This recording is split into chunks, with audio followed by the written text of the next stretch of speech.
हर 2 वर्ष के बाद इस सदन में इस प्रकार का प्रसंग आता है, लेकिन ये सदन निरंतरता का प्रतीक है। लोकसभा 5 साल के बाद नए रंग रूप के साथ सज जाती है। ये सदन हर 2 वर्ष के बाद एक नई प्राण शक्ति प्राप्त करता है, एक नई ऊर्जा प्राप्त करता है, एक नए उमंग और उत्साह का वातावरण भर देता है। और इसलिए हर 2 साल में जो होने वाली विदाई है, वो विदाई एक प्रकार से विदाई नहीं होती है। वो ऐसी स्मृतियों को यहाँ छोड़ करके जाते हैं, जो स्मृतियाँ आने वाली जो नई बैच होती है, उनके लिए ये अनमोल विरासत होती है। जिस विरासत को वो यहाँ अपने कार्यकाल के दरमियान और अधिक मूल्यवान बनाने का प्रयास करते हैं। जो आदरणीय सांसदगण अपने, कुछ लोग जा रहे हैं, हो सकता है कुछ लोग आने के लिए जा रहे हो और कुछ लोग जाने के लिए जा रहे हो। मैं विशेष रूप से माननीय डॉक्टर मनमोहन सिंह जी का स्मरण करना चाहूंगा। 6 बार इस सदन में वो अपने मूल्यवान विचारों से और नेता के रूप में भी और प्रतिपक्ष में भी नेता के रूप में उनका बहुत बड़ा योगदान रहा है। वैचारिक मतभेद, कभी बहस में छिटाकशी, वो तो बहुत अल्पकालीन होता है, लेकिन इतने लंबे अरसे तक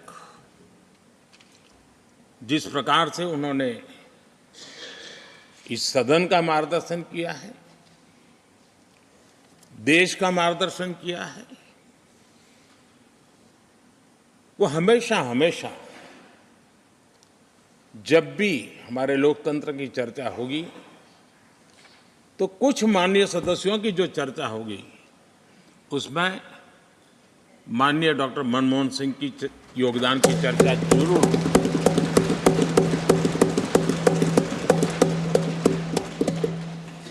और मैं सभी सांसदों से, चाहे इस सदन में हो या उस सदन में हो, जो आज है वो शायद भविष्य में आने वाले हो, मैं उनसे जरूर कहूंगा कि ये जो माननीय सांसद होते हैं, किसी भी दल के क्यों न हो, लेकिन जिस प्रकार से उन्होंने अपने जीवन को कंडक्ट किया होता है, जिस प्रकार की प्रतिभा के दर्शन उन्होंने अपने कार्यकाल में कराए होते हैं, उसका हमने एक गाइडिंग लाइट के रूप में सीखने के लिए प्रयास करना चाहिए।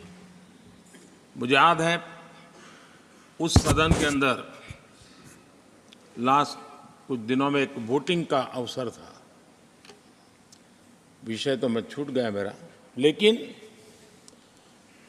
पता था कि विजय ट्रेजरी बैंक की होने वाली है।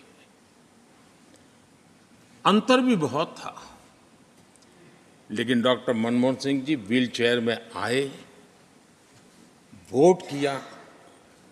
एक सांसद अपने दायित्व के लिए कितना सजग है, उसका वो उदाहरण है।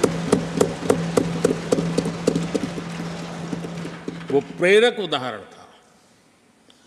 इतना ही नहीं, मैं देख रहा था कभी कमेटी के चुनाव हुए, कमेटी मेंबर्स के, वो व्हीलचेयर में वोट देने आए।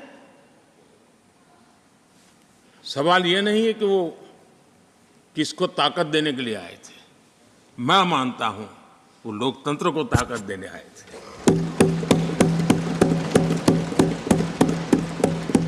और इसलिए आज विशेष रूप से मैं उनके दीर्घायु के लिए हम सब की तरफ से प्रार्थना करता हूं। वे निरंतर हमारा मार्गदर्शन करते रहें, हमें प्रेरणा देते रहें। आदरणीय सभापति जी,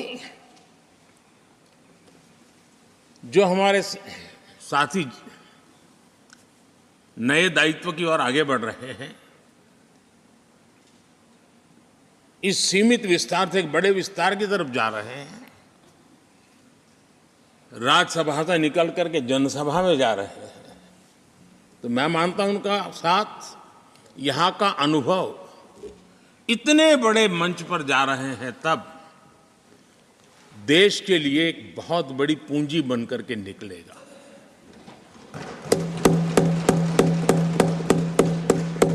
किसी यूनिवर्सिटी में भी 3-4 साल के बाद एक नया व्यक्तित्व तो बाहर निकलता है। ये तो 6 साल की विविधताओं से भरी हुई है, अनुभव से घड़ी हुई एक ऐसी यूनिवर्सिटी है जहां 6 साल रहने के बाद कोई भी व्यक्ति ऐसा निखर करके निकलता है, ऐसा तेजस्वी बन करके जाता है, वो जहां भी रहता है, जिस भूमिका से रहता है, वो अवश्य हमारे कार्य को अधिक ताकतवर बनाएगा, राष्ट्र के काम को गति देने का सामर्थ्य देगा। ये जो माननीय सांसद जा रहे हैं, एक प्रकार से वो वैसे ग्रुप है जिनको दोनों सदन में रहने का, पुराने वाले संसद के भवन में भी और नए वाले संसद के भवन में भी उनको रहने का अवसर मिला। ये साथी जा रहे हैं, वो आज़ादी के 75 वर्ष अमृत काल का, उसके नेतृत्व का साक्षी बन करके जा रहे हैं। और ये साथी जो जा रहे हैं, हमारे संविधान के 75 साल, उसकी भी शोभा बढ़ाते हुए आज हम सबके साथ जा रहे हैं, तो अनेक स्मृतियां लेकर के जा रहे हैं। हम वो दिन भूल नहीं सकते कि कोविड के कठिन कालखंड में हम सब ने परिस्थितियों को समझा, परिस्थितियों के अनुकूल अपने आप को गढ़ा। यहां बैठने के लिए कहा तो यहां बैठो, वहां बैठने के लिए कहा तो वहां बैठो, उस कमरे में बैठने के लिए कहो। किसी भी दल के किसी भी सांसद ने ऐसे विषयों को लेकर के देश के काम को रुकने नहीं दिया। और कोरोना के वो कालखंड जीवन और मौत का खेल था, घर से बाहर निकले पता नहीं क्या होगा। उसके बाद भी माननीय सांसदों ने सदन में आकर के देश की जिम्मेवारियों को निभाया, देश को आगे बढ़ाया। और इसलिए मैं समझता हूं कि उस कालखंड ने हमें बहुत कुछ सिखाया है। संकटों के बीच भी भारत की संसद में बैठे हुए व्यक्ति कितने बड़े दायित्व को निभाने के लिए कितना बड़ा रिस्क भी लेते हैं और कितनी कठिनाइयों के बीच में काम भी करते हैं, इसका अनुभव भी हमें हुआ। सदन में खट्टे मीठे अनुभव भी रहे। हमारा कुछ दुखद घटनाएं भी रही। कोविड के कारण हमारे कुछ साथी हमें छोड़ के चले गए, आज वो हमारे बीच नहीं है। वो भी सदन के इसी कालखंड के कुछ प्रतिभाएं थी जो हमारे बीच से चली गई। वो एक दुखद घटना को हमने स्वीकार करते हुए भी हम आगे बढ़ते रहे। और भी ऐसी कुछ घटना हुई, कभी कभी फैशन परेड का भी हमने दृश्य देखा, काले कपड़ों में सदन को फैशन शो का भी लाभ मिला। तो ऐसी विविधताओं के अनुभव के बीच हमारा कार्यकाल बीता। और मैं तो अब खरगे जी आ गए हैं तो मेरा एक धर्म तो निभाना ही पड़ता है मुझे। कभी कभी कुछ काम इतने अच्छे होते हैं जो बहुत लंबे समय तक उपयोगी होते हैं। हमारे यहाँ कोई बच्चा कुछ अच्छी चीज कर लेता है, कोई बच्चा अच्छे कपड़े वपड़े पहन करके अवसर के लिए तैयार होता है, तो परिवार में एक आध स्वजन आ जाता है, अरे किसी की नज़र लग जाएगी, इसको काला टीका कर दो। तो ऐसे काला टीका कर देते हैं। आज देश पिछले 10 साल में समृद्धि के नए नए शिखर सर कर रहा है। एक भव्य दिव्य वातावरण बना है, उसको नजर न लग जाए, इसलिए काला टीका करने का आज प्रयास हुआ है। मैं उसके लिए भी खड़गे जी का बहुत धन्यवाद करता हूं, ताकि इस हमारी प्रगति की यात्रा को कोई नजर न लग जाए। ये नजर न लग जाए इसलिए आपने आज जो काला टीका किया है, मैं तो सोच रहा था सब काले कपड़ों में आएंगे, लेकिन शायद काला जोदू खिंचते खिंचते खिंचते ब्लैक पेपर तक चला गया है। लेकिन फिर भी मैं उसका भी स्वागत करता हूं, क्योंकि जब भी अच्छी बात होती है, काला टीका नजर न लग जाए इसलिए बहुत जरूरी होता है। और उस पवित्र काम को, और आज जिस उम्र के हैं उस व्यक्ति जब ये काम करता है तो जरा अच्छा रहता है। तो मैं इसके लिए भी आपका आभार व्यक्त करता हूं। आदरणीय सभापति जी, ये विषय कोई लंबा बोलने का तो है नहीं, लेकिन हमारे यहाँ शास्त्रों में एक बहुत बढ़िया बात कही गई है। शायद हमारे सब साथी जा रहे हैं तो जो कमी भी हमें महसूस होगी उनकी, क्योंकि उनके विचारों का लाभ जो आ जाएंगे वापस, वो तो और तेज तरार होकर के आएंगे। जिसको हमला करना है वो भी मज़ेदार हमले करेंगे, और जिसको रक्षा कवच बनाना है वो भी बढ़िया बनाएंगे। वो अपना काम चलता रहेगा। हमारे यहाँ शास्त्रों में कहा गया है, गुणा गुणज्ञेषु गुणा भवन्ति, गुणा गुणज्ञेषु गुणा भवन्ति, ते निर्गुणम प्राप्य भवन्ति दोषाः, ते निर्गुणम प्राप्य भवन्ति दोषाः। आस्वाद्य तोया प्रवहन्ति नद्य, समुद्र मासादय भवन्तय पेया। उसका मतलब है गुण, गुणी लोगों के बीच रहकर गुण होते हैं। जो गुणी लोगों के बीच रहने का मौका मिला तो उनके साथ रहने से हमारे भी गुणों में बढ़ोतरी होती है। निर्गुण को प्राप्त करके